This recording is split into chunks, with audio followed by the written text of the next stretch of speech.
Lucel Calonia. Okay, start na po tayo sa ayaw nyo sa gusto. Magandang araw sa atin lahat mga kababayan. Dito na naman tayo sa another episode ng ating Badong Aratlis Vlogs, Bad Aratlis dito sa kabila. Pag-uusapan natin ngayon, ito po no, si BP Sara ayaw na pong batiin.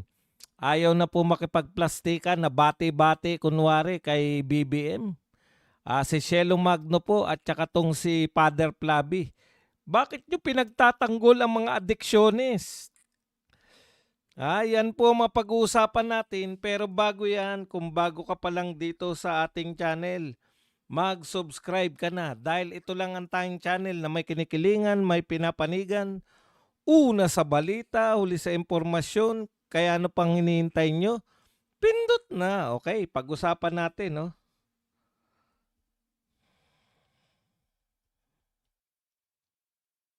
Okay. Pag-usapan po natin, no? Ito po, pakinggan po muna natin si BP Sara sa kanyang pahayag. Kasi may nagtanong pa sa kanya. Ano ba ang mensahe nyo kay Pangulong Marcos? Ito po ang sagot ni BP Sara. Pakinggan po muna natin.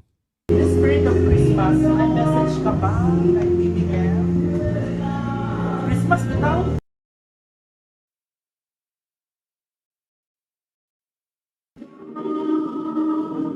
Bakit? Magbabago ba yung ugali niya kung Christmas o hindi? Hindi naman magbabago.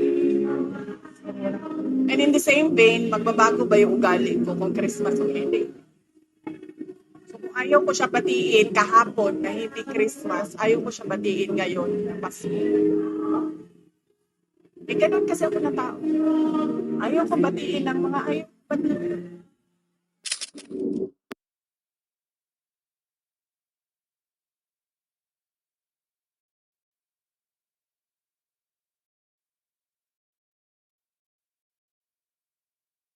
Maling salita po, si BP Sara po ay hindi peking tao.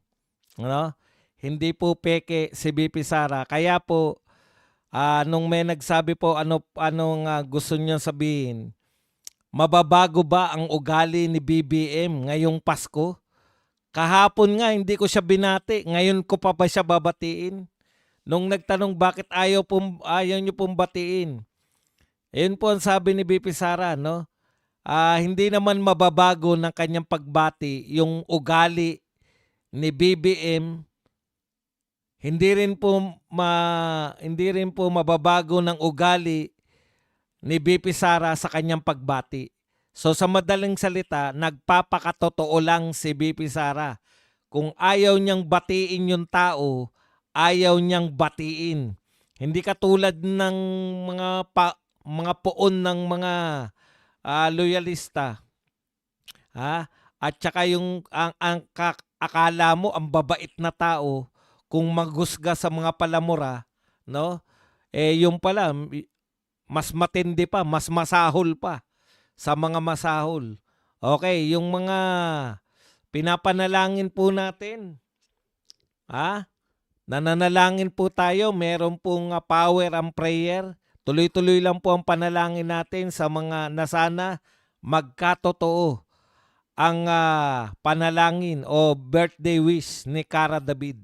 Mamatay na sana ang mga corrupt official. At may dagdag tayong panalangin dyan, sana may ma-overdose. Yan po. Okay. Yan po ang pahayag. Siguro naman, very malinaw na yan. No? Wala na po tayong idadagdag dyan. So, sa madaling salita po, ayaw pong makipagpikian ni BP Sara tungkol po dyan. Ito naman po, ang pahayag pa rin ni BP Sara, tuloy-tuloy na lang po natin ang lahat na muna ng pahayag ni BP Sara para isang utak na lang po muna. Okay, ayon pa rin po kay BP Sara, bukod po dyan sa pahayag niya na yan,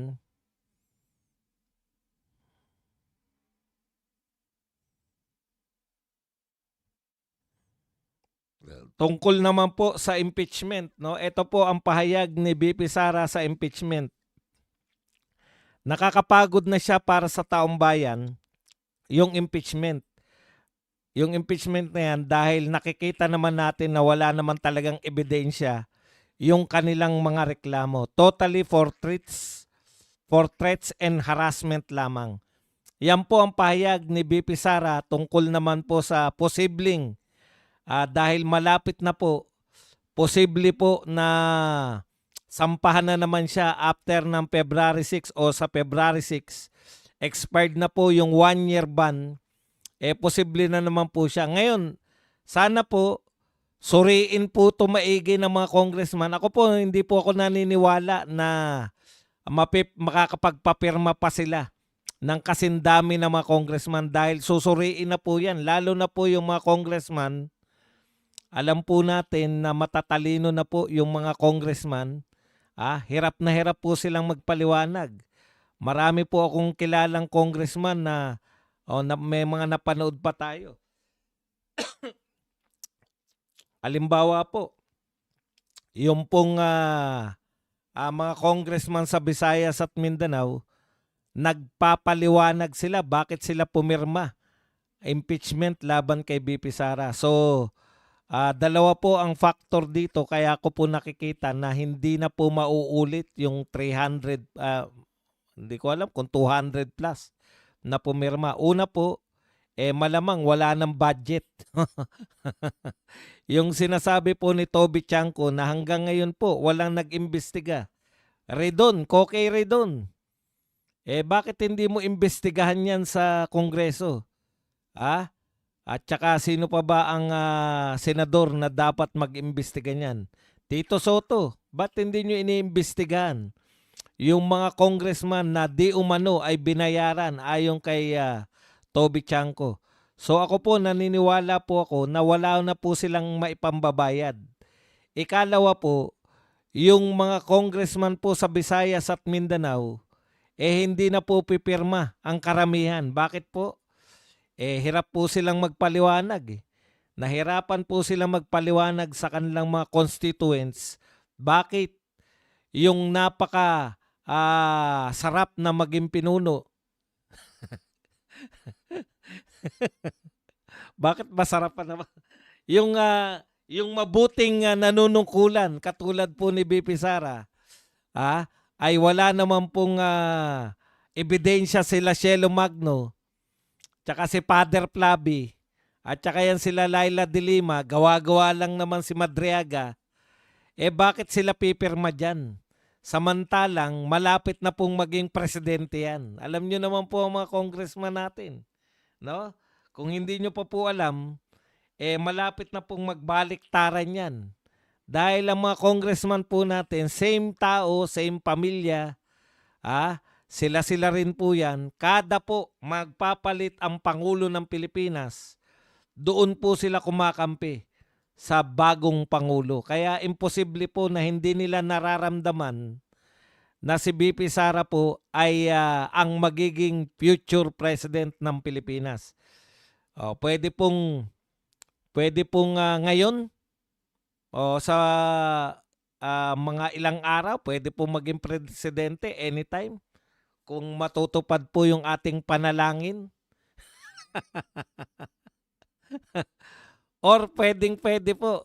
Or ang pinaka-safe po ay siya po ang presidente natin sa 2028. Kaya yung mga yan, pumuporma na po yan. No? Ayaw po naman nila.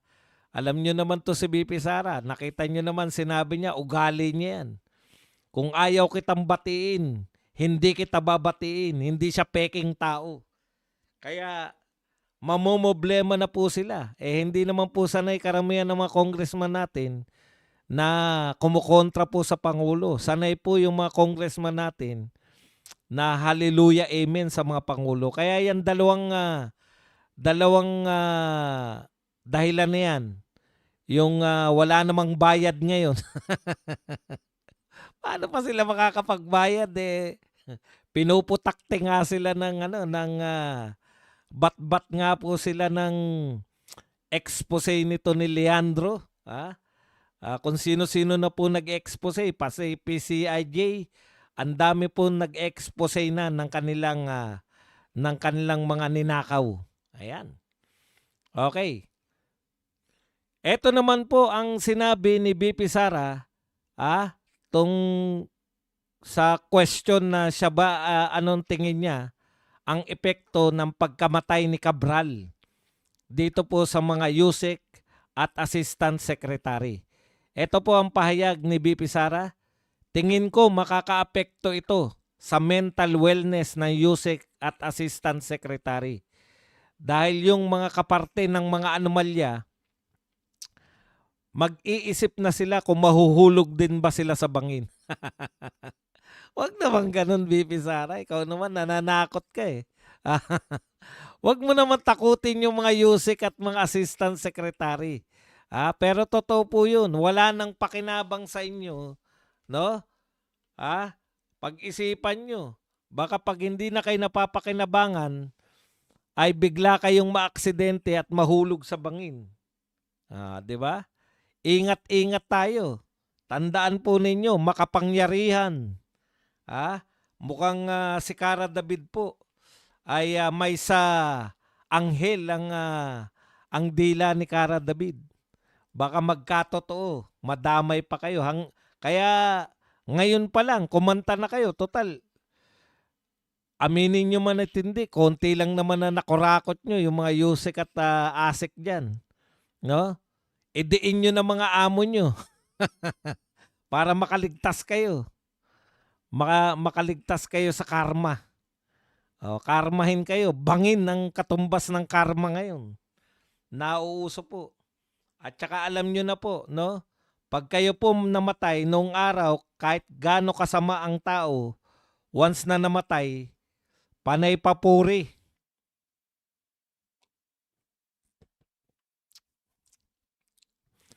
Panay papuri po yung inaabot ng taong namatay. Kahit na siya gaano kasama. Pero ngayon, hindi na po. Hindi na po uso yan. No?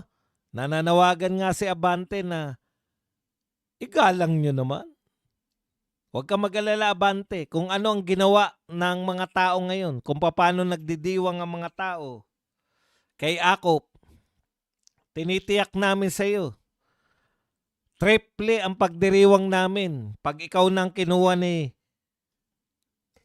kamatayan.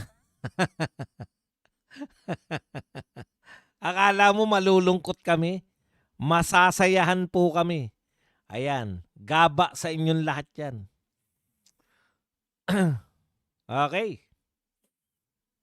Punta na po tayo rito. Hindi, merong mga maliliit pa bago tayo pumunta. Ito po, sagutin lang natin ng konti.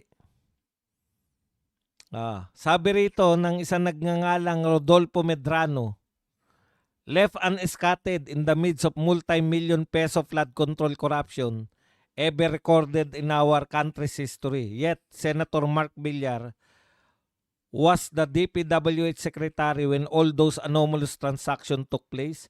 He can't be that saintly not to get involved in such a plunder. Okay lang na magtanong ka kung bakit hindi dinidemanda si Villar. Pero yung sabihin mo, no? Yung sabihin mo na si Mark Villar ang pinaka-worst. Si Mark Villar ang DPWH secretary. Hindi ko po pinagtatanggol si Mark Villar. Wala akong pakialam kay Mark Villar. Kung siya po ay magnanakaw, idemanda nyo.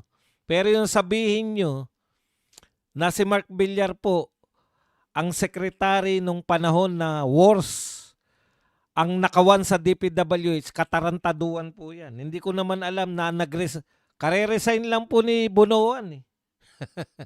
Siya po ang wag nyo pong mahirap sa mga tao na to eh. Laging panahon ni Duterte yung sinisilip nila eh. Nakakalimutan nila na ngayon naganap ang pinaka-worst na nakawan. Ngayon naganap. Ngayon, panahon ni BBM, ang worst corruption in history ng Pilipinas. Pero lagi po sila nagsasabi na Duterte, Duterte, Duterte ang panagutin. Talagang kahit hindi mukhang mga adik tong mga to, talagang maiisip mo, hindi kaya mga adik na lahat ng nasa gobyerno ngayon? Kasi kakaiba po mag-isip eh. Ngayon natin nararanasan yung pinakamalala sa lahat po ng record. Ngayon po ang pinakamaraming magnanakaw. Tapos ibibintang bigla sa Duterte. Walang katuturan. Yan po ang mga tao ngayon, no? Oh, umamin kayo eto talagang mga bangag moves lang eh. Saan ka nakakita, no? Na may presidente na sinisita niya yung kanyang sariling gobyerno, galit siya sa sarili niyang gobyerno. Siya ang pinuno ng gobyerno ha? At inaakusahan niya yung sarili niyang gobyerno na punong-puno ng korupsyon. Mahiya naman daw yung sarili niyang gobyerno. Kanino pa mahiya, Mr. President? Ikaw nga ang presidente. O nga pala, 26 na. Tapos na po yung Pasko. Mr. President, Boy Tokis Dizon, Remulla Brothers, nasaan na yung mga malalaking tao na papakulong nyo, di umano? Budol na naman ang sambayan ng Pilipino. Ang tanong, bakit? Sinabi ba kung Pasko ng 2025? Kayo naman, no? Ang sinabi bago magpasko. Hindi ba pwedeng, wala na bang Pasko sa 2026? Baka mali lang tayo ng pandinig o maling akala tayo. Parang ganito yan eh. Pag sinabing schoolmate, pucha, hindi ibig sabihin na nagkita sila sa eskwelahan. Schoolmate, ha? Ang ibig sabihin na schoolmate, pwedeng graduate na ako, ha? Ikaw grade 2 pa lang, schoolmate pa rin tayo dahil nag-aral ka sa kolehiyong pinag-aralan ko. Ganun ang definisyon ng mga yan eh. Nung sinabi ba ni BBM na bago magpasko maraming makukulong, sinabi niya ba na 2025 na Pasko? Mali-mali pala kayo ng pang-intindi. Yan po ang mga galawang bangag moves. Hanep. Sitahin mo ngayon yan, pepilosopuhin ka pa eh. Bakit? Sinabi ko ba na 2025 Pasko? Walang katapusan na pambubudol, ICI budol, etong Remulla budol, BBM budol, pare-pareho kayong budol. Baka Pasko sa 2027 pa yan eh.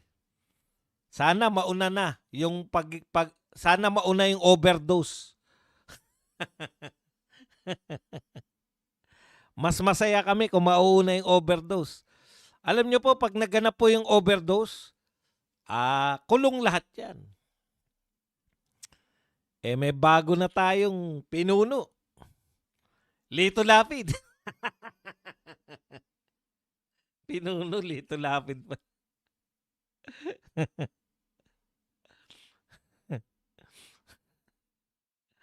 Okay, kabahan po kayo sa sinasabi na to ni BP Sara. Kayo pong mga USEC at ASEC. Ng lahat ng departamento wag nyo pong akalain na DPWH lang po ang mga magnanakaw. Lahat po.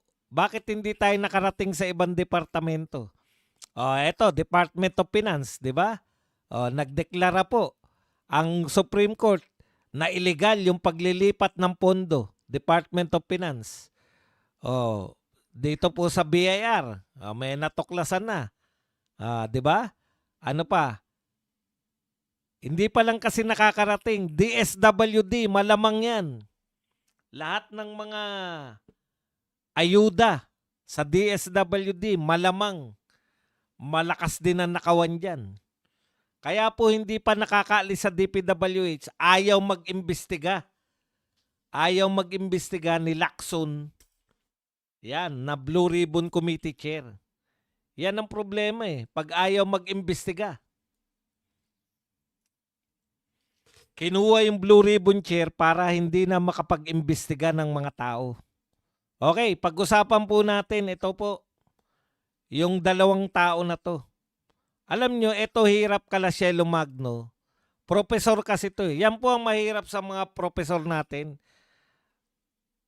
Masyado tayong nakabatay sa West. Yung Western na pag-iisip. Halimbawa po, yung mga sinusulong nila Ontiveros, yung mga sogi-sogi bill.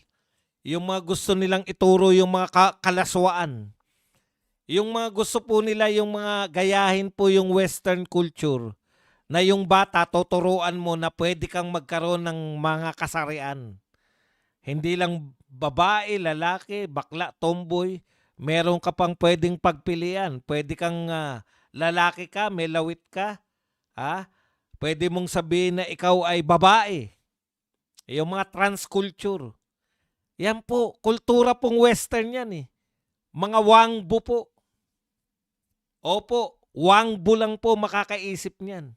At sila naman, yung mga politiko nila, tinanggap po yan na tama. Kaya po yung mga halimbawa po niyan, kawawa po yung mga babae. Hindi po, matagal na kayong kawawa mga babae. Sabi nyo nga, pinaglalaban nyo yung women's right, di ba? Napakatagal pong pinaglaban ng mga kababaihan yung mga karapatang pambabae. Sabay bababuyin lang kayo ng mga wangbu na mga lalaking gustong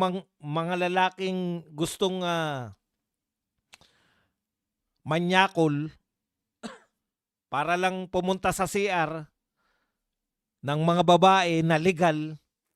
Ayan, ina-adapt natin yan. Yung mga kaisipan na ng mga addict dun sa mga Western culture, malamang tumira ng mga droga yan tapos nag-isip. May karapatan ang isang lalaki na tawagin ang kanyang sarili na babae at siya ay makipag-compete sa mga pambabaeng sports. Nakita po ninyo? Yung isang swimmer po, eto mga tunay na halimbawa po to. Yung isang swimmer po, na sa mga kalalakihan, ang ranking niya, lalaki po siya, swimmer na siya. Ang ranking niya sa NCAA, sa US, 100 plus ang kanyang ranking, ika-100 sa mga lalaking atleta. Biglang nagdeklara. Nagdeklara siya na ako ay transwoman. Hindi po nagpaputol ng ari. Transwoman ako. Nakipag-compete sa mga babae. Yung ang rank ay 100, siya na po ngayon ang number 1 na atleta ng babae doon sa Amerika sa swimming. Ganyan po.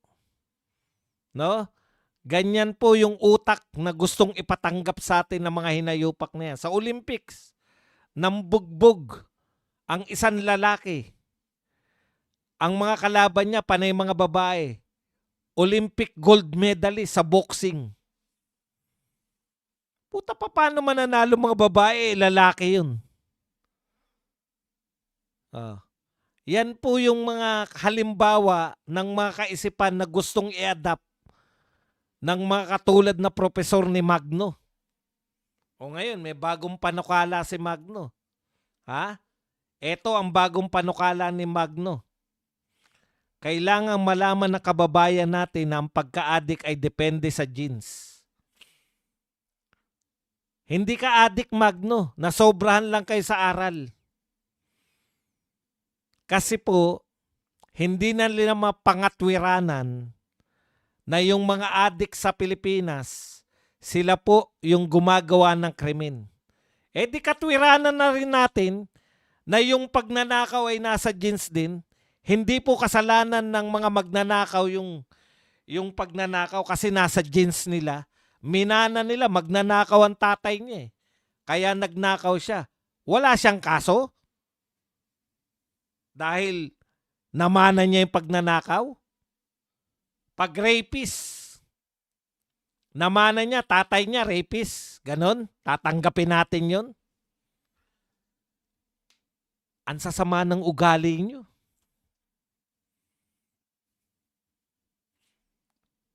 Pero tinignan ko saan nagmumula yung ganitong utak ni Magno? Madali naman mag-research ngayon. Marami na pong research eh.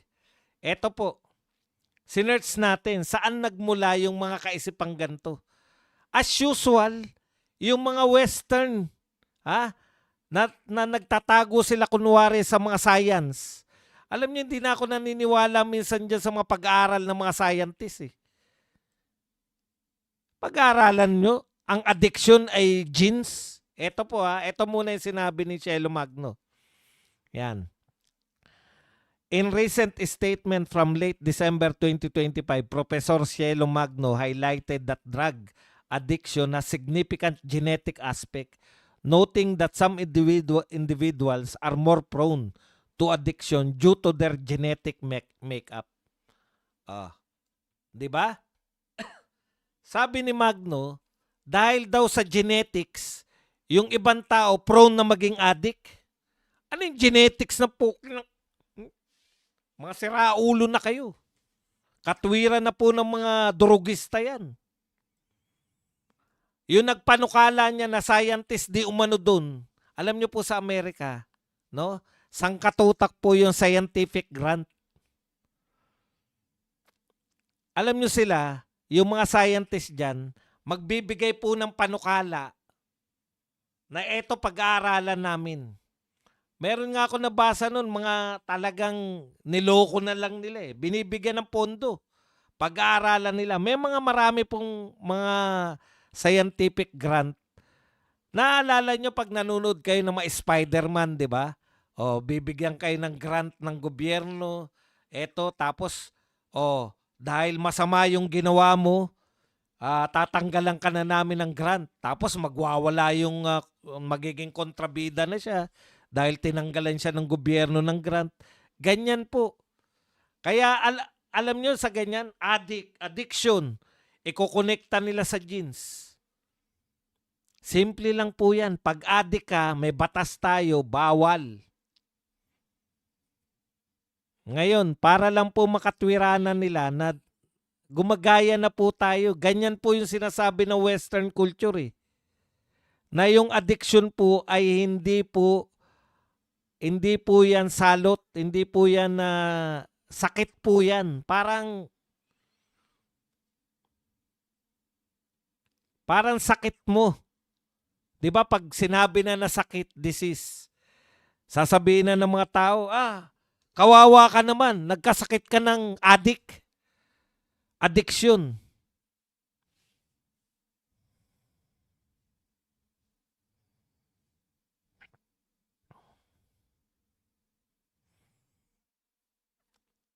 Ganyan po. Ngayon, kanino pong panukala yan? Sa mga Western culture, kasama yung dahig. Kasama po yung kultura pong nag-adapt niyang ganyan. Kasama po yung ICC dyan.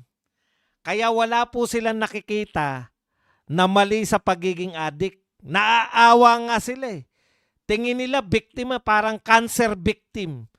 'Di ba? 'Di ba ang mga may cancer, ang tingin natin nakakaawa dahil putya cancer victim tong mga to. Kawawa naman. Ganyan na gustong ipalaganap ngayon ni Cielo Magno sa mga Pilipino na yung pagiging addict ay kaawa-awa dahil nadapuan kayo ng sakit. Anong sakit mo? Addiction.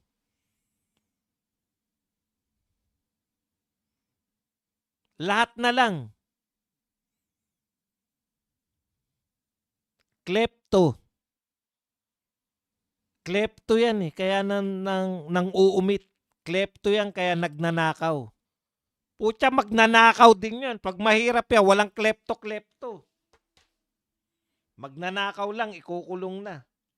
Pero pag mayaman, puta, klepto yan Sakit yan Disease yan. Ang tanong ko sa iyo, Magno, doktor ka ba? Bawal ka magsalita ng ganyan. Malamang kayang ipaliwanag ng doktor yan. Ang problema sa iyo, Magno, hindi ka naman doktor ng medisina Wala kang karapatan na magsabi na ang pagiging addict ay nakabatay sa genes. Baka mali pang intindi mo. Saan ba galing yung mga assertion niya? Ito po, Okay, scientific facts on genes and addiction. Vulnerability factor. 40 to 60% of individual susceptibility to substance use disorder. Imaginein mo, 40 to 60%. Scientific na to ha. Ibig sabihin, almost kalahati yung individual, meron siyang disorder kaya siya nag-addict. Applicable ba yan sa Pilipinas? Sa tingin mo? Ibig sabihin, lahat ng kabataan halimbawa dito sa lugar na to, sa lugar na naroon yung mga nahuling yung tiyanggi. 'Di ba? May mga tiyanggi yung doon ka natitira, may libre kang pwestuhan. Halimbawa, 90% ng kabataan doon tumitira sa lugar na yun. Ibig mo sabihin, may disorder sila lahat.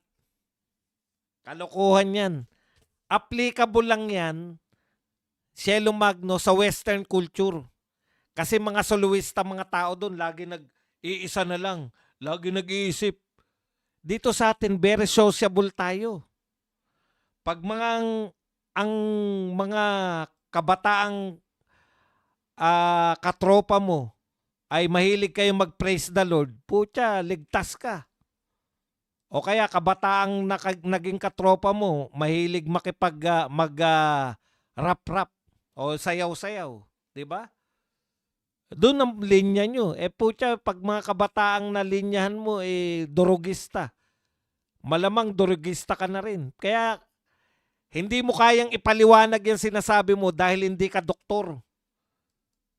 Huwag mong ipagtanggol yung mga adik. O, eto naman po, mas tama pa itong sinasabi ni Flavi. Ang sabi naman po, sa pagtatanggol naman ni Father Flavi, teka lang, tuloy lang natin ha. Baka eto kasi yung mga dahilan, biological mechanism, genetics, variation, influence, how the brain process. Hindi mo kayang ipaliwanag to dahil hindi ka naman doktor. Predisposition versus destiny. Having addiction genes. Ito siguro yung sinasabi nito ni Magno. Ibig sabihin, Magno, dito pa lang sa binabasa ko, mayroon ng 4 na teorya. Teorya lahat yan. Hindi mo mapapatunayan yan. Teorya pa lang yan. Pero ikaw ina-adapt mo na. Ang dami mo na lulokong tao. Paano na lang yung mga naging estudyante mo sa UP? UP pa naman kayo.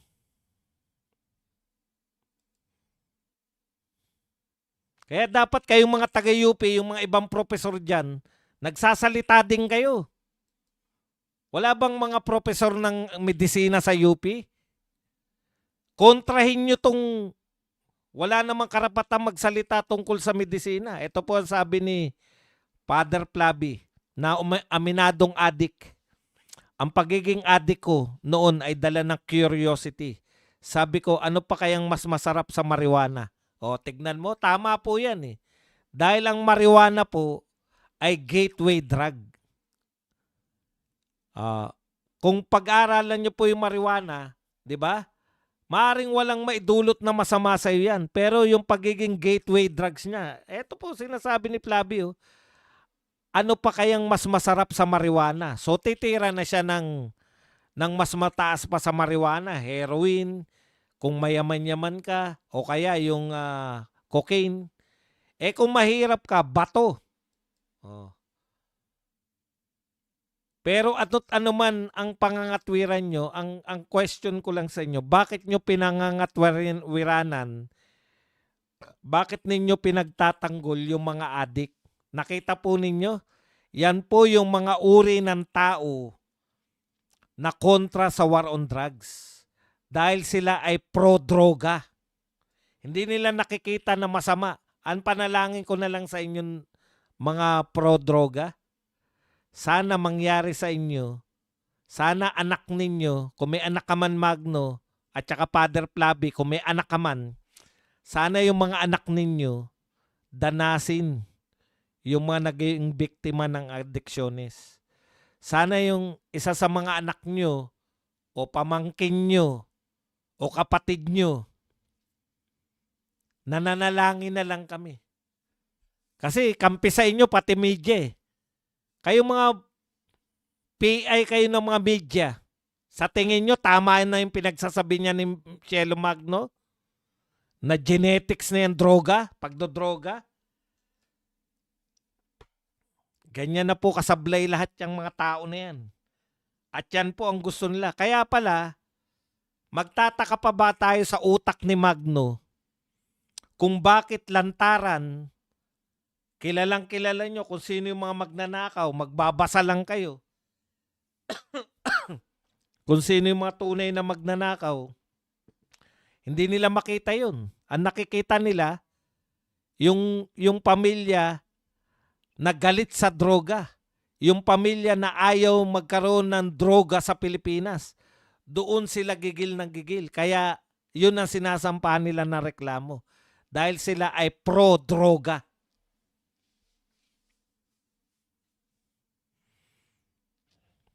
Pati kayong media, pro-droga rin kayo.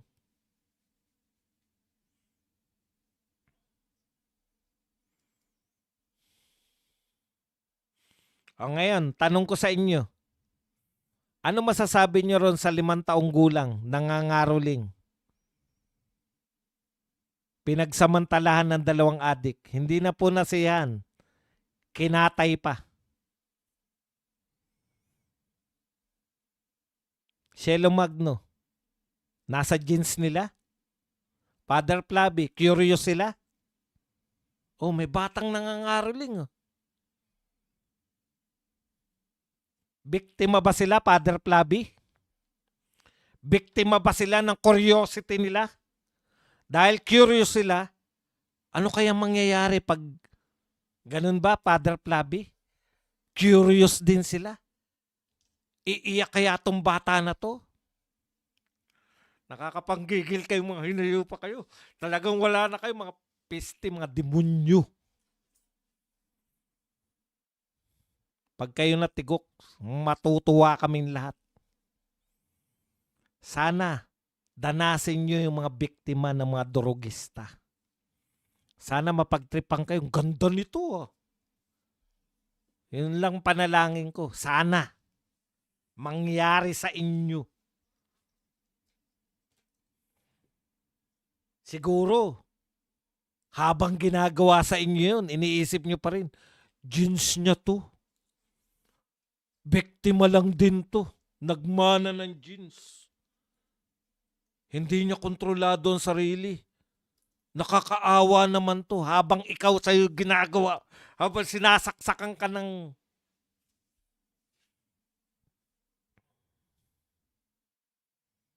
sa lahat ng butas mo, Cielo Magno. Yun ang isipin mo.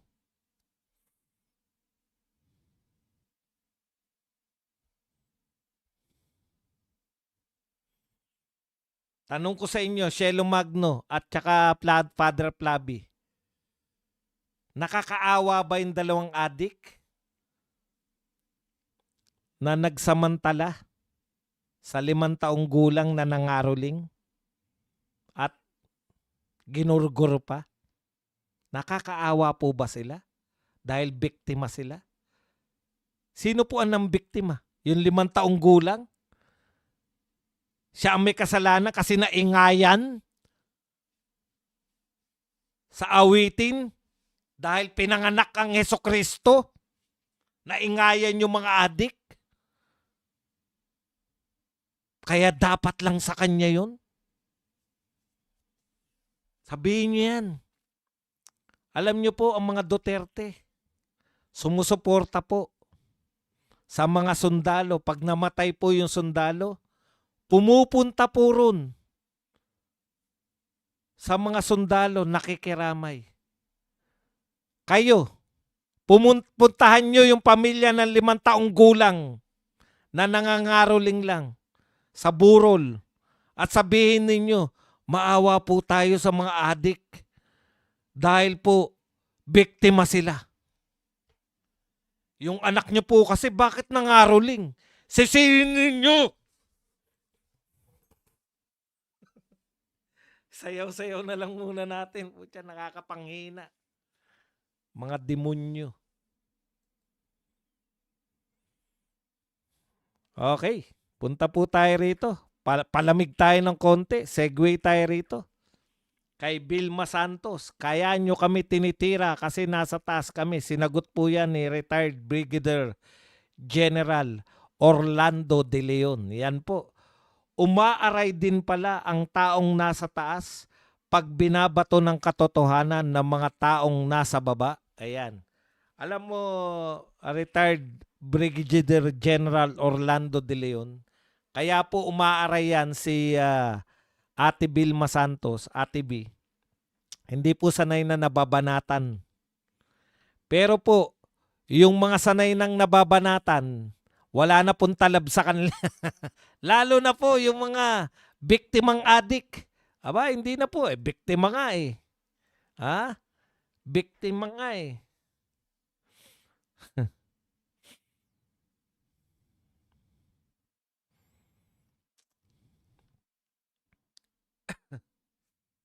Okay. Opo, totoo po na biktima sila pero hindi po dapat yung biktima sila na sila po yung kaawaan natin. Paano yung nabiktima nila? Tama naman, talagang hindi na nila kontrolado kaya nga dapat nagko-conduct tayo ng war on drugs para wala na pong pumalit sa kanila. Alam niyo po, sa totoo lang, ang pasalamat natin kay Pangulong Duterte, 6 na taon na walang mga bagong adik.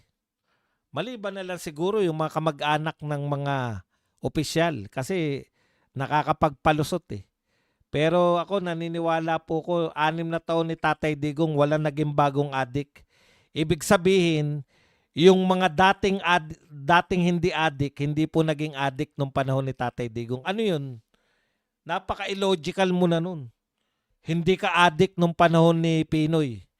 Tapos nakita mo, ang daming namamatay ah. Ang daming tinotokhang ah. Mag-adik kaya ako ngayon. Subukan ko lang kung totoo tong hindi ka adik nung panahon ni ni Pinoy. Tapos mag-adik ka panahon ni Duterte. Yan po ang malaking kalokohan, di ba?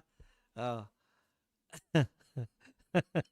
Kaya yan po ang kaya ko ipagmalaki kahit wala akong datos. No? Yan ang minana ni Marcos. Nakukonti lang yung adik. Hindi. Okay.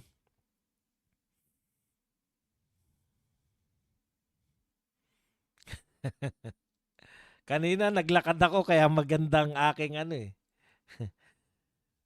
Eto na po. Nako. Kapapasok-pasok lang ng balita. Kanina ko pa ito nababasa sa iba. Pero dahil hindi ako sigurado, ayaw ko ibalita. Pero eto, meron na, Bilyonaryo News Channel.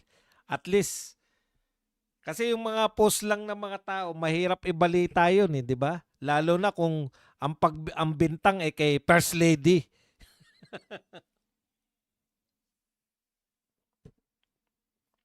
Ayon po dito, sa Bilyonaryo News Channel, at least to, meron kang source. 100 million infrastructure project tied to First Lady Lisa. Oh. Sa binalita po ni Libiste, na may sinasabi siya na mga involved na mga taga-ibang department, hindi lang po DPWH.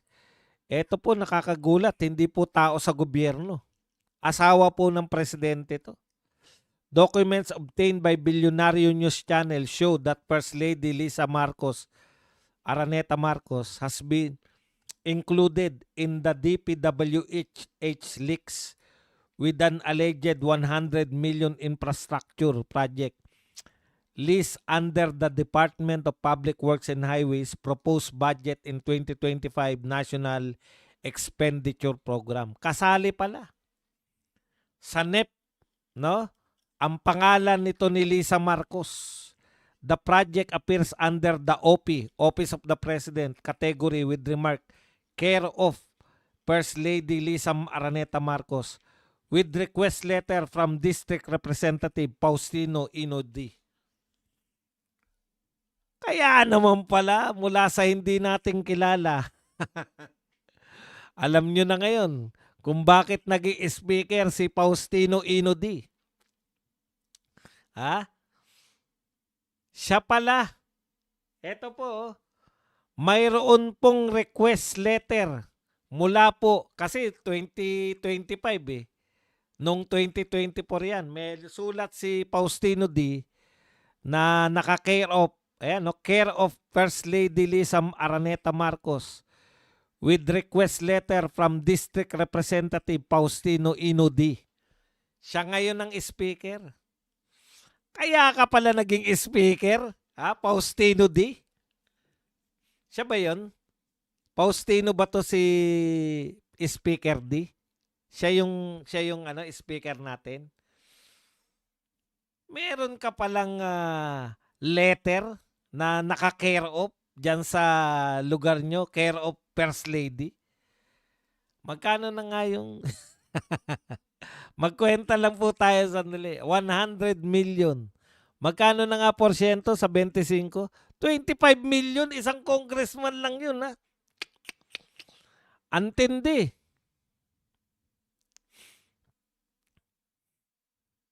Nag-resign na si Pajardo. Oh, wala na natira.